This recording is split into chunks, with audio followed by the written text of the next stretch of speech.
Grazie ragazzi, that has been a phrase that's been missing from one particular driver at Scuderia Ferrari. Over 12 months has passed since Sebastian Vettel has said those words to anyone on the Scuderia pit lane after he wins a race.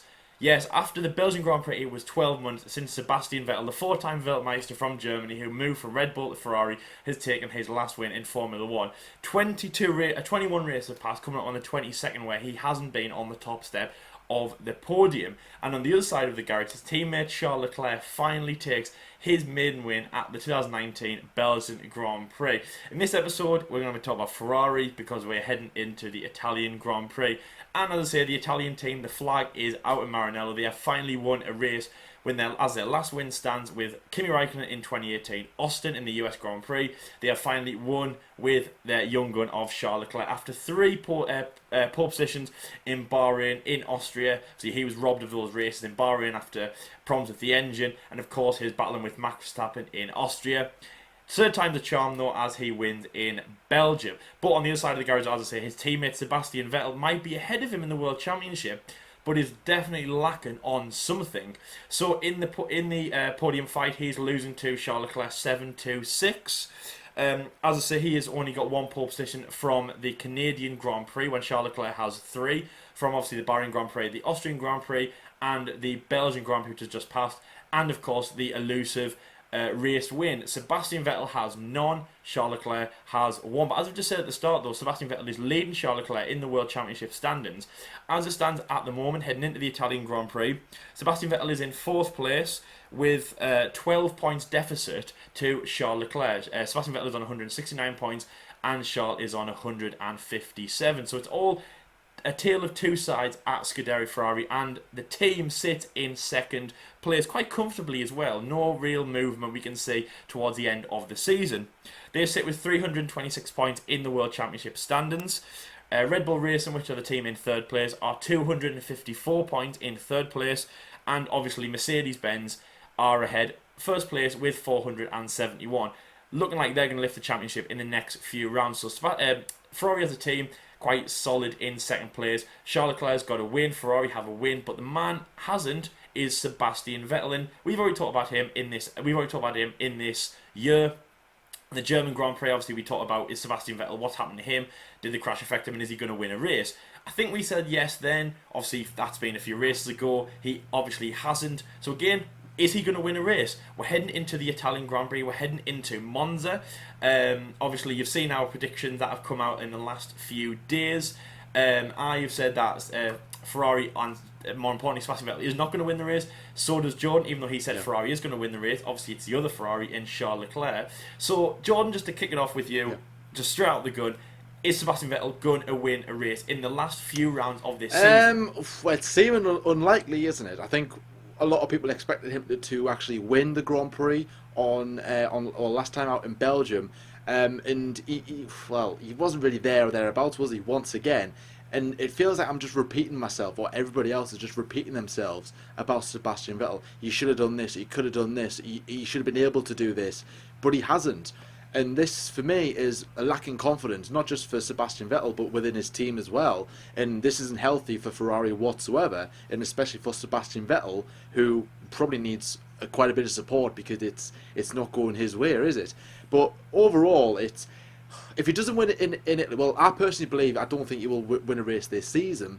But if there's ever a race that he can have a really good chance of doing so, it's at the Italian Grand Prix. And both me and you, Lyle, both think that's not going to happen. I even said in the preview I had Vettel 2nd, and then I changed my mind and put him to 3rd. That's how much confidence I've got in Sebastian Vettel at this present time. So that just tells you everything about him. But like I said before, it's like one thing after another with Vettel, isn't it? It's like, all right, he was plagued by strategy. The car wasn't performing well. Vettel wasn't performing well. I mean, credit where it's due, the fact that he gave up his race to kind of, help Leclerc, and then, backed off. He knew in that he was going to be nowhere near his pace. They pitted him once again, once Hamilton overtook him. They kind of knew that it was just game, set and match, that it wasn't going to be the case, that Vettel was going to be challenging for race wins.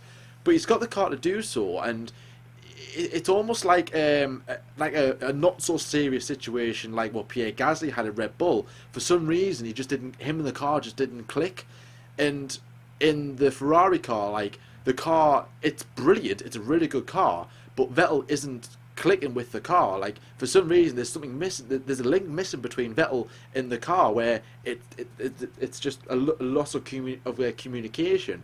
But with Leclerc, he's hammering it at the moment. He's doing so well. I think he's got what 6, 7 podiums so far this season, 3 pole positions and a race win.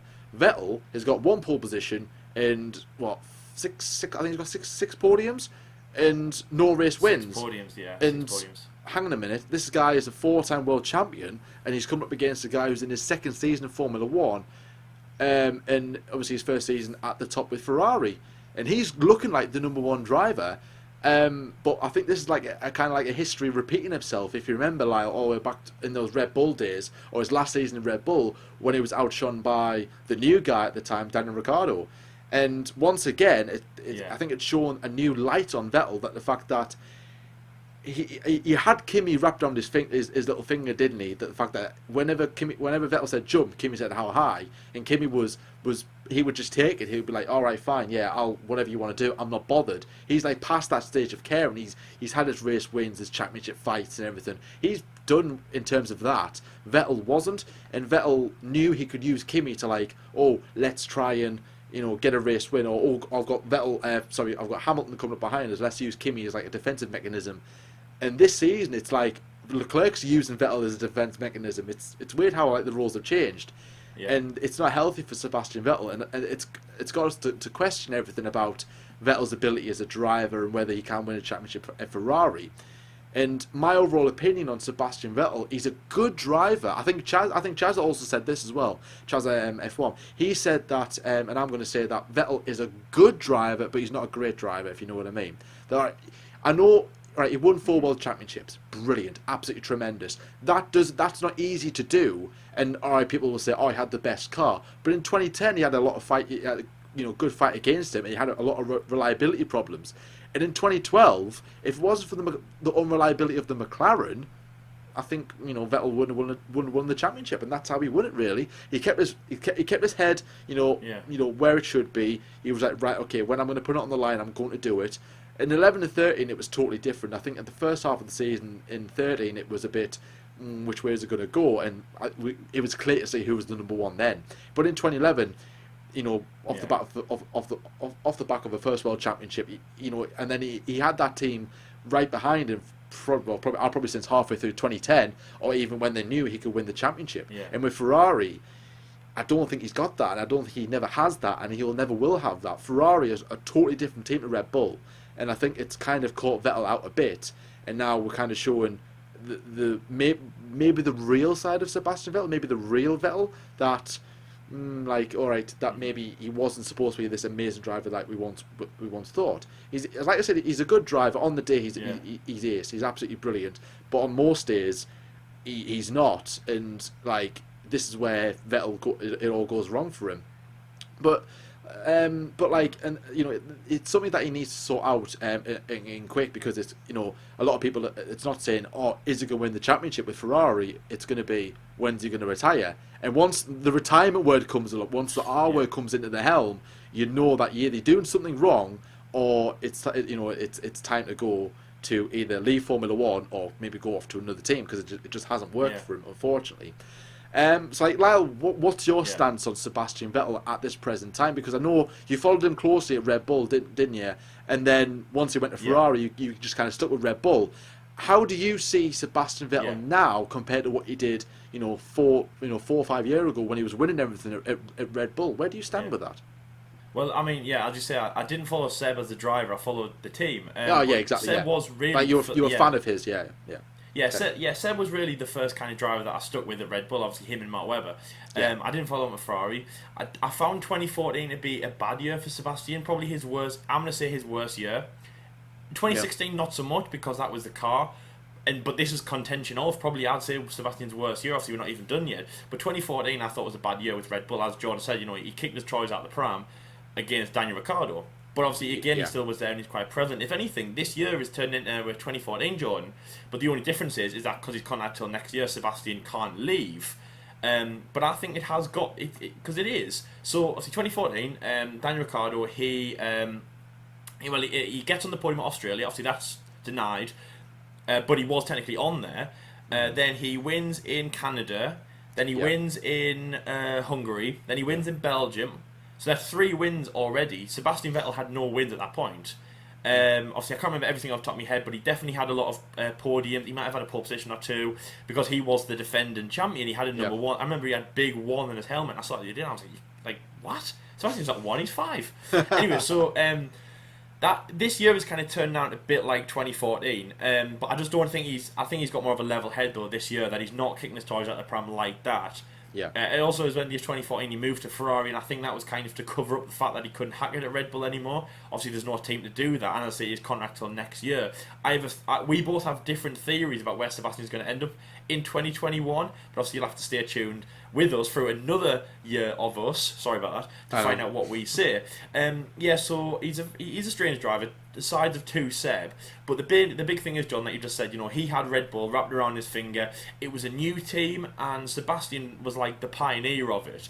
He came into the team, he designed it. Where then they looked at like sort of Sebastian, and really Sebastian and Adrian Newey and Rocky were the perfect like threesome in that team. They all looked to them and thought, right, you can take us where you want to. Christian Horner also was at the helm as well. Mark Webber was just kind of supporting them from the back, but he wasn't part of this, dream team of, as I say, Adrian Newey, Sebastian Vettel, Rocky, and Christian Horner. But now, and obviously Red Bull were just formed a few years ago when Seb came into the team, but now Sebastian's joined a team which has been in Formula One for 70 odd years, since its creation of Formula One. They've also been in manufacture for almost, I think it's 90 years this year. So Sebastian doesn't have the same swing as he does at Red Bull, and of course it's different. But that being said, though, is that they're not idolising any of their drivers. They're treating Sebastian and Charles on the same level. And if anything, obviously, when we get into the second part of this episode, the man who we're going to talk about then idolises Sebastian, and he still believes that he can win a world championship. He can win multiple races. He's better than 4th position in the world championship standings this year. And yeah, they don't think that Sebastian is actually where he is now. But sometimes I look at Ferrari and I think, right, you've got to rub your eyes and you've got to think, like, that's where Sebastian is right now. He's not going to get better. I don't know if you're, like, having an amazing sleep and you're dreaming up all these things where Sebastian's winning championships with Ferrari, and he's emulating Michael Schumacher, of winning championships at a young gun team and then an old team as Ferrari, which is obviously what he went there to do. It's just not happening for him, but I just don't get it. So the main thing is, John, is like, at the start of the year we said, or I said, it was going to be Bottas and Hamilton together. It was going to be Leclerc and Vettel together. And then it was going to be Verstappen and Gasly out all the way in the distance, not really doing anything. And obviously he's not in the picture anymore, or for now he isn't anyways. So then you think, well, yeah, Hamilton and Bottas, they're fine. They're both winning races, or they were winning races. Hamilton still is, and he's leading. Obviously, it's 1-2 in the World Championship, and Mercedes are going to lift the championship, I reckon, in Singapore. So I'm going to say, not this race, but next race. That's when they're going to lift the Constructors, but obviously I don't know all the permutations. So they're obviously both pulling the weight. Verstappen, of course, is. That is, that's been established, that the teammate of Verstappen is, he's hit and miss, and Albon is probably not going to win a race at the end of the season. Mm-hmm. But then, you look at the other one, Hamilton and Bottas, you look at their counterparts, Vettel and Verstappen, and Leclerc's pulling his weight and winning, and Vettel isn't. So then that terminology that I just said at the start of the year, Jordan, is Hamilton and Bottas, Leclerc, Verstappen, and the 2 drivers out in the corner are Vettel and who used to be Pierre Gasly of Red Bull. And Verstappen and Vettel is all the way in the corner, not really even looked at. And for the guy who's been in Formula One for over a decade now, for the guy who's won 4 world championships, for the guy who basically dominated Formula One in the era that we were getting into Formula One, and the guy who obviously was running the team that I stuck with, it's just, I can't believe that we're at this position where it's been 12 months since he's won a race, and he's been outbeaten by his teammate in podiums, by pole positions, by race wins.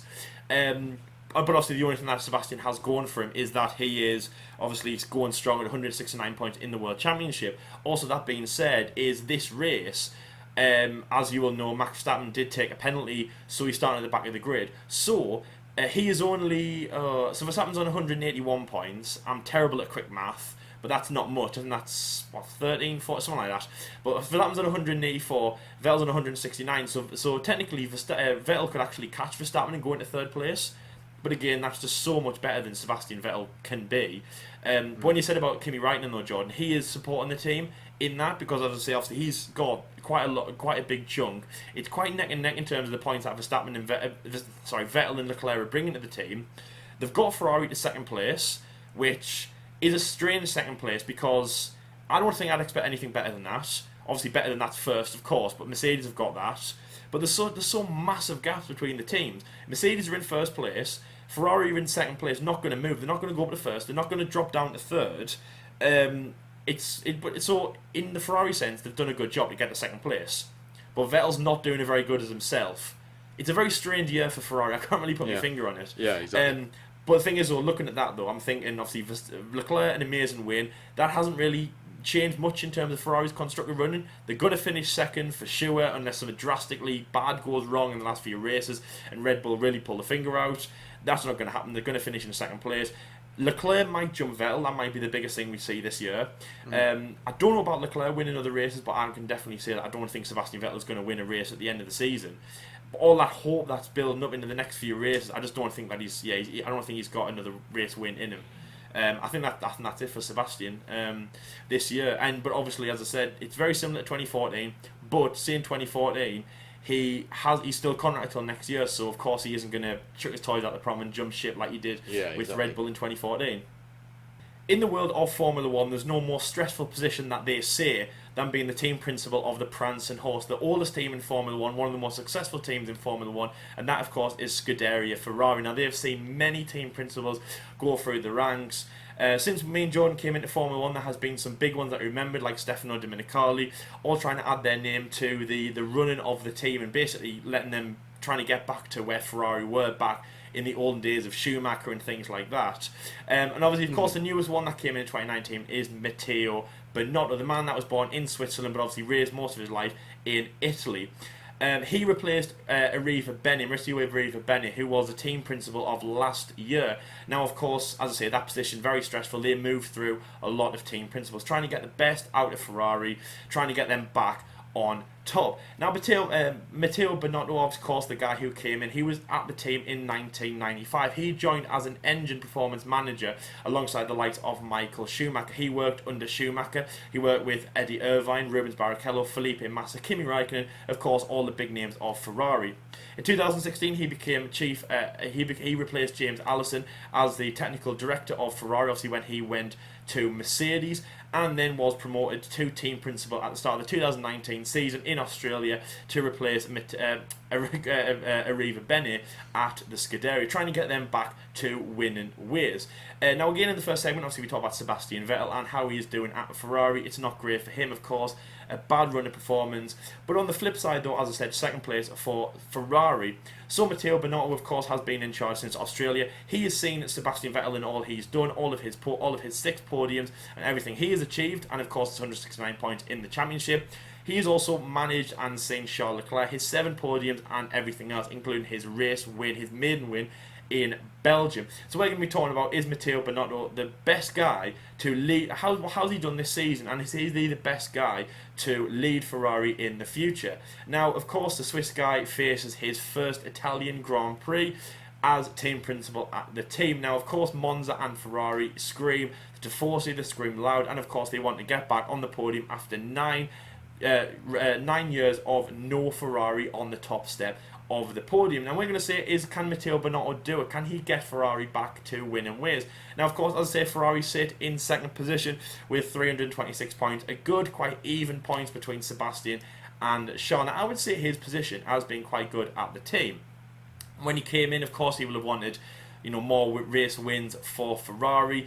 As I've just said there, he worked alongside Michael Schumacher when he joined the team in 1995. He worked alongside Michael Schumacher when he joined the team a few years later. He saw the 5 consecutive World Championships. He saw Kimi Raikkonen's World Championship, the most recent World Championship that Ferrari do have. And, of course, all the wins by the amazing people at Ferrari. Rubens, Michael, Fernando, and all of that. This year, it's been dry ever since Charles won and it was broken when Charles won in Belgium. Now, I do think that he's a good team principal. He is one of the guys who really stands out to me as one of the guys who can lead Ferrari. And, in the most stressful position, Jordan, it looks like he is doing a very good job. But heading into Italy, his first his first Italian Grand Prix as team principal of Ferrari. What do you think he can do? Do you think he can get his drivers, obviously, quite two very different drivers?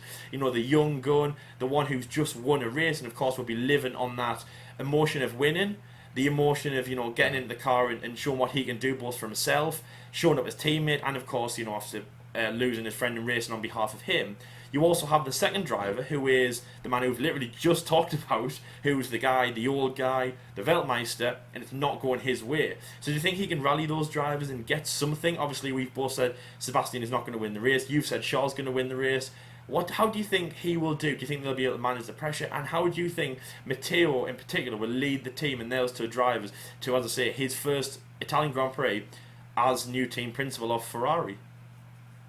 I think that'll be the objective, isn't it? To win the Grand Prix, and then one better would be the 1-2 in front of the home Tifosi. I mean, that would be absolutely incredible to witness, wouldn't it? But I know, but not all. You know, he can only do so much with them drivers, can't he? It's really up to them to kind of to deliver on the day if they want to get that race win. If they want it that badly, they'll go out and get it. But Binotto can only do so much. He can't exactly tell them to, okay, I want you to go into the Lesmos 10 mile an hour faster than Hamilton. You know, you can't really say things like that because obviously he's not a driver and stuff like that. But what he can do though is help them the background of the situation. You know, support the team, get them motivated. Right, okay, this is what we're going to do. When this is our strategy. All right, strategists, talk to us. Engineers, talk to us. Technical guys, talk to us. What's going on?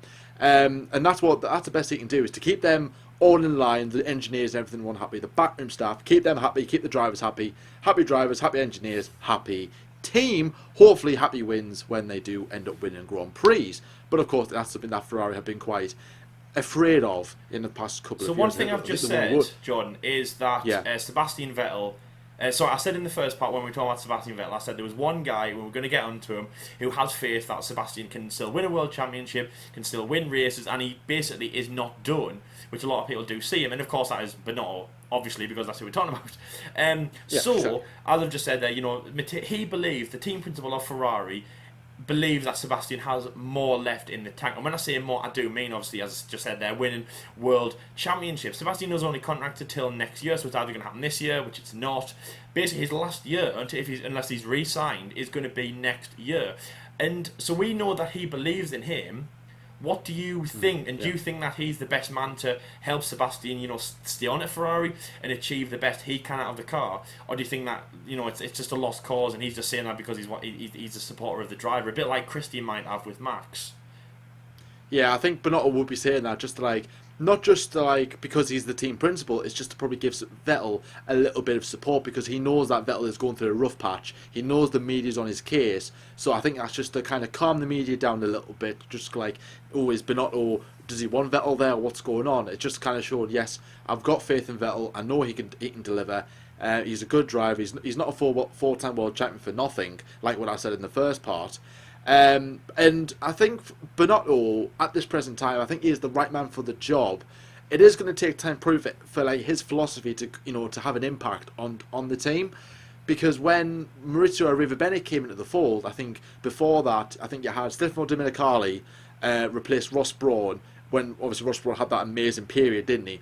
Domenicali came in. He had a really good run, didn't he? I think he won the Constructors. Or was he in charge then? I'm not actually. Who was in charge then? I'm not too sure. I think it was Domenicali. Luca de Montezemolo. Luca de Montezemolo was he not in charge? No, I think he was the guy in the background, wasn't he? He was like one of the head guys at Ferrari, like what Sergio Marchionne was before he sadly passed away. Obviously, he would have had a really good impact on that team. And then De Montezemolo, he kind of left when everything started falling to pieces. Stefano Domenicali left. I think they got Marco Mattiacci in for the rest of 2014. That wasn't good. Getting in Arrivabene, and then Ferrari won them 3 races in 2015. And everyone thought, yes, brilliant. Ferrari is back. Brilliant. Like, this is brilliant. 2016, winless year. And then everyone was like, what? Scratching their heads going, what's going on here? Where's Ferrari all of a sudden? 2017, Ferrari are back, but then they had loads of mechanical problems at the end of 2017. And 2018 should have been their year, and then they didn't. I blame Vettel for that. And then of course he got sacked, or he left, or whoever. I'm not too sure if he got sacked or whether He was he left on his replaced at own the team terms. by Yeah, Binotto. But the thing is, though, just Binotto. because obviously Arriva had worked with Ferrari before, but he hadn't got the background that Binotto had. When he was brought in, Yeah, when yeah, Matteo exactly. was promoted, obviously he's been in the team since '95, so that's what 24 years, something like that. So he Yeah, knew his correct. way around the team. He knew about the values and things like that. And obviously, as I say, he was born in Switzerland and he moved to Italy. He was born and raised in Maranello as well. So it had that very close Yeah, knit kind of background of him. Obviously, yeah, what do you call him? Arriva Bene was Italian as well. Ferrari have always had that, that close, the Italian kind of dream, the Italian job of getting these people in who have passion about Ferrari only. Obviously, as he said, in his interview, he said, as a kid growing up in Ferrari, in Italy, the only thing you liked was Ferrari. Also, as well, because obviously the motor pedigree over here in the UK, you have all these different teams, you have all these different places you can go to. Obviously, you can be a Red Bull fan, you can be a Mercedes fan, you can be Renault. Really, you yeah, can be Renault, obviously they're French, but you can be Renault because they're based in Enstone, you can be Williams, you can be anything, even Haas. But with Italy, it's kind of out the way, it's just Ferrari. So you have a very kind of tight-knit family, kind of orientated community thing, and that's why Binotto was looked at as the most important kind of guy. And I think that's what's still quite, kind of aspiring him to go along, that he has the belief that Ferrari are there. And I mean that'll never go because he's yeah. worked with the team for 24 years, and he knows that's it's not just a job for him. It's like Ferrari is part of him, and I think that's what that's what made him get the job, and that's what's brought him on. That he has this Exactly. love. Like for example, when Leclerc or when Vettel gets on the podium, even if it's third places, when no, it can't be. It has to be first place. When you saw Leclerc win in Belgium, and the Italian national anthem came on, and obviously you saw all the Italian, the mechanics, singing along, and you think, well, all of them have got to be Italian for that to happen. When you go to Mercedes or Red Bull, most of them will just be different nationalities. So Ferrari is very Yeah. Italian, of course it is, but it's not just a badge. Everyone there is Italian, and it's a very Italian community, and that's what I love about Binotto, because he's grown up with the team. 24 years at that team. It's not a company anymore. It's a passion. And that's what really inspired him to get the job. So when he's on the pit wall, I don't think he's doing it as a job. He is doing it like as a as a passion, really. And I think that's what's really helping him along. But obviously he's not really putting that into action, because obviously Ferrari just nowhere near. If there were, obviously he'd be like more of a Toto Wolff kind of leader, and obviously getting them like the Mercedes. So Yeah. John, what does Matteo have to do? Obviously, as a team principal, obviously your job is to lead the team. Like Christian Horner leads Red Bull and Toto Wolff leads Mercedes. It's no secret that Mercedes obviously wouldn't be the same without Toto Wolff at the helm. When he joined the team, that's when they really took off, and that's why he's regarded as one of the best personalities in Formula One. So what does Binotto have to do to? Does he have to match? Does he have to emulate? Does he have to copy Toto Wolff? Or do you think it's best that he does his own thing? As we just said, in the start, obviously Ferrari are a very one-of-a-kind team. Sebastian couldn't run Ferrari like he did Red Bull. Do you think it's best that he Yeah. copies Toto Wolff or copies Christian Horner, or do you think he just does his own thing? Obviously, going forward of however long he Yeah. has left at Ferrari. I think he has to do his own thing, definitely, because he's been at the team, like you say, for 24, 25 years, since 1995. He knows that team inside out. He's the perfect guy for the job, but he needs time. That's what he needs to do, right? He needs to get his own people in, the people that he wants. I know Ferrari, you've got one driver who is the future of the team. The other driver, how long has he got left? Next season, 2, 3 years? And who's going to replace him? Who knows? Who knows? So I think that's something that maybe Binotto will want to get, finalised quite quickly. The fact that, right, I've got these two drivers to work with, right, I've got the right guys on the board, I've got the right guys, I've got the right mechanics. Let's make something happen from this. He will be building his own project, and he will go right. He'll have his own visions. He'll have his own way of doing things. Because I don't like this saying. Like I've said this before. I don't like when people say he's the next Toto Wolff, he's the next Christian Horner. It's just adding unnecessary pressure, in my opinion, because you're expected to perform like what Horner does or what Toto Wolff does, and when they don't do that, you go, oh well, he's rubbish. But he's not. He's not Wolff or Christian. He's Binotto. That's him. That's his own aspect of things, right?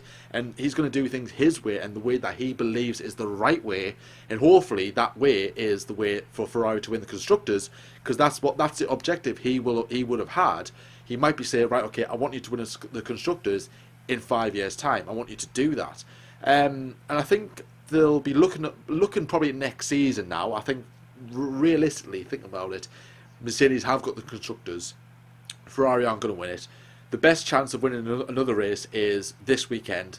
After that, I really don't know when they could win another Grand Prix. I really don't know, if I'm totally honest. Maybe Abu Dhabi is a long shot, I suppose, but who knows? Singapore? But no, I wouldn't say Singapore. I think Red Bull was good because Ferrari, they've got a really good engine. Yeah. But they've got a really bad chassis. See, chassis is massive in Singapore. Well, actually, one of my favourite races was obviously 2015 Singapore. Obviously, when Sebastian won in that Ferrari, obviously part of his first year with the team. I loved that race. And in the last few years, it's kind of been shared as well, obviously, because it has been a Red Bull kind of place, especially with Seb. Then it was Ferrari, and obviously it's been Mercedes. So it's quite a hard track to say, who's had the best run-ins there. Yeah, because Mercedes always seemed to not perform there was because they had a really powerful engine, but they didn't have the chassis. But if you remember last season, they surprised everybody because Hamilton got that blistering pole position, didn't he? If you remember that.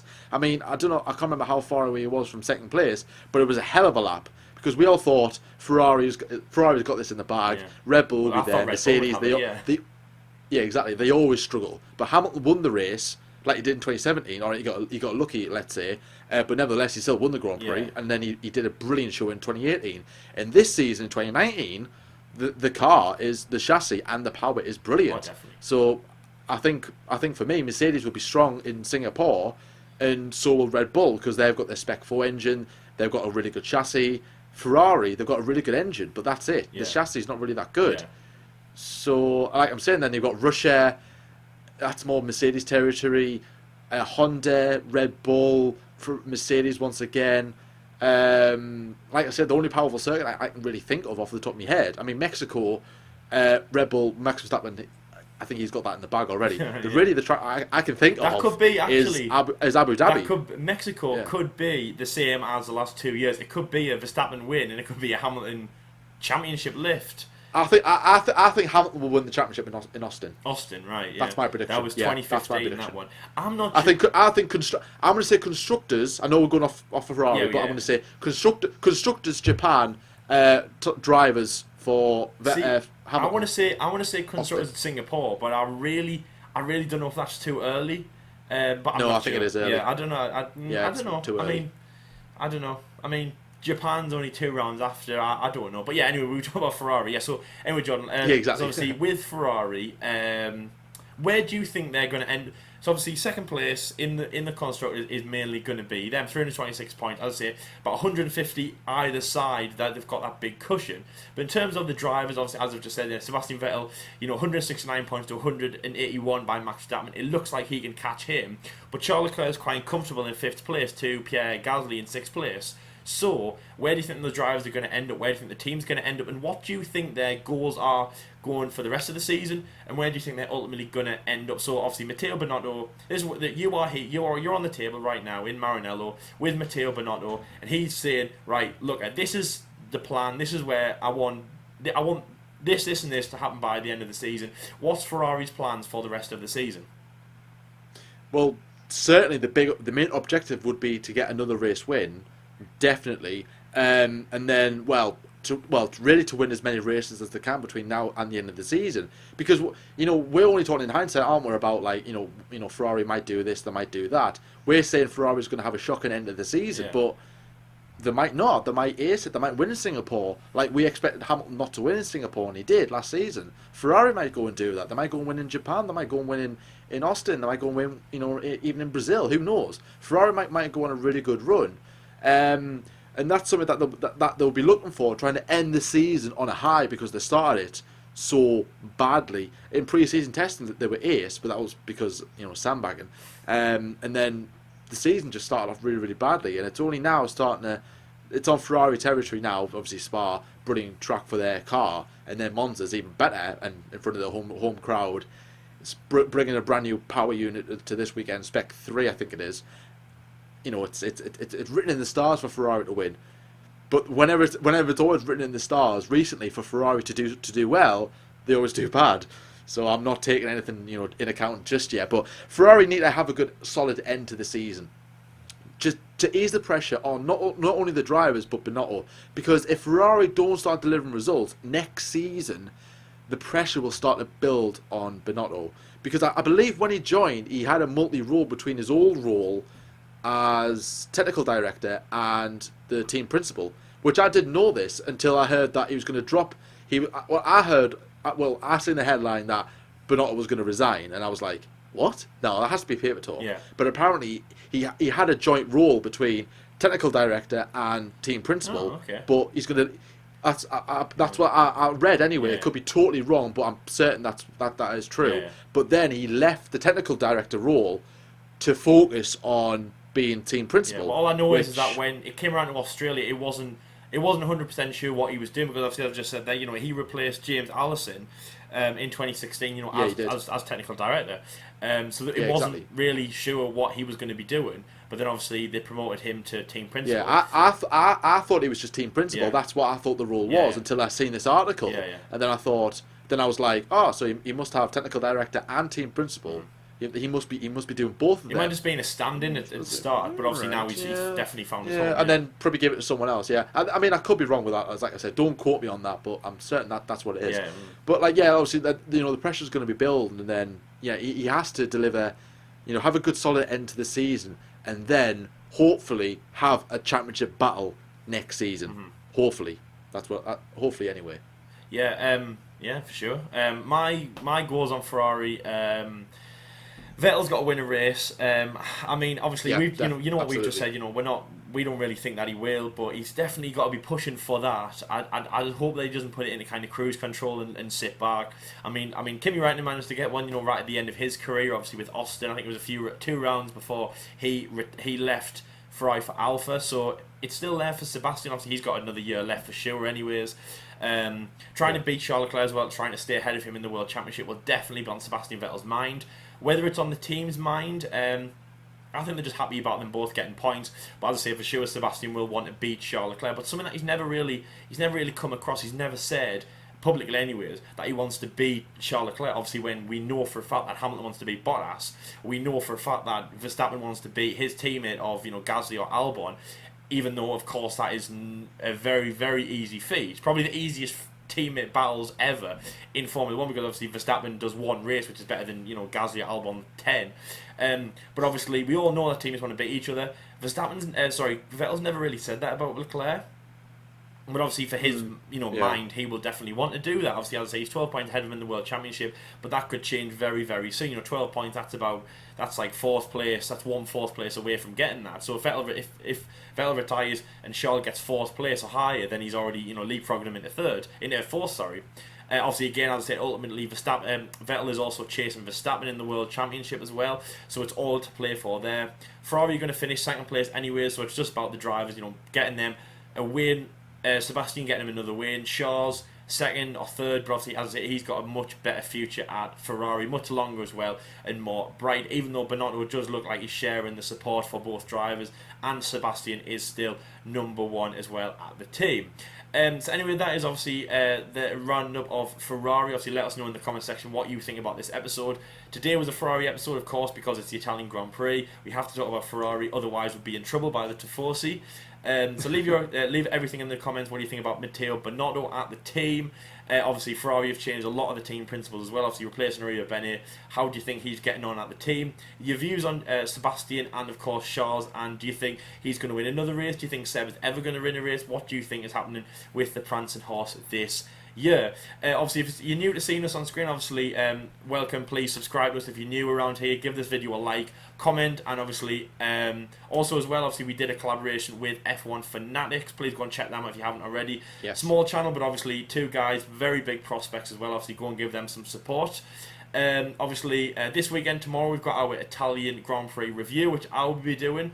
Please follow us through that, and obviously I'll progress through the rest of the season and into 2020. Let's try and get to the milestone of 1,000 subscribers, which is our next big milestone. And then, yes, hope you enjoyed the episode, and until next time, guys, we'll see you later. See you later, guys.